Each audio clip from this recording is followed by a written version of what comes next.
আরে সেনাপতি নাকি রে, আল্লাহ রে, সেনাপতি দেখা পাইছি রে সেনাপতি সাহেব। আরে মহারাজ যে হ্যাঁ। মহারাজ এই যে তীর্থে গেলেন আর এই ফিরলেন, মহারাজ এতদিন কোথায় ছিলেন মহারাজ? আমি সেই জঙ্গলের মধ্যে তীর্থযাত্রায় ছিলাম। জঙ্গলের মাঝে ছিলেন মহারাজ, কি খুঁজে পেলেন মহারাজ? আমি একটা নতুন ধর্মের সন্ধান পেয়েছি। ধর্মের সন্ধান পেয়েছেন? কি আছে সেই ধর্মে মহারাজ? সেই ধর্মের নাম হচ্ছে জরাষ্ট্র ধর্ম। জরাষ্টার ধর্ম? কি পেলেন সেই ধর্মে আপনি?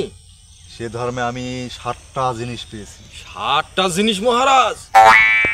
সেই 7টা জিনিসের প্রথম যে জিনিসটা সেটা হচ্ছে, তুমি যদি মারা যাও, মারা যাওয়ার পর 7 বার জন্মগ্রহণ করতে পারবে। 7 বার জন্মগ্রহণ করতে পারবো মহারাজ? হ্যাঁ, তুমি যদি ভালো কাজ করো তাহলে তুমি দ্বিতীয়বার মানুষ হয়ে জন্মাতে পারবা। তাই নাকি মহারাজ? এবং সেখানে যদি তুমি কাউকে ভালোবেসে থাকো এবং পাও নাই, পরের জন্মে তাকে তুমি পাবা।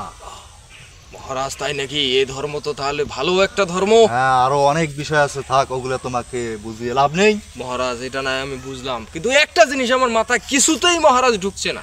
সেটা কি জিনিস? মহারাজ ওই যে আপনি তীর্থে গেলেন, একটা সন্তান রেখে চলে গেলেন, 6 মাসের মধ্যে আরেকটা সন্তান কি করে এলো মহারাজ?